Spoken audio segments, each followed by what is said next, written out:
Hello' গাইছ, আমাৰ আদৰ্শ স্কুলৰ কাষত এখন বাছ এক্সিডেণ্ট হৈছে।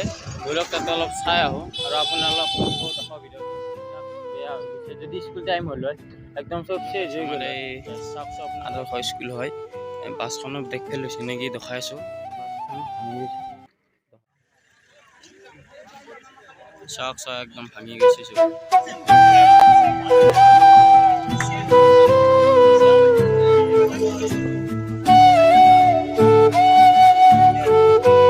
ফাইনেলি দেখাব পাৰে আপোনালোকে একদম চব নষ্ট হৈ গৈছে।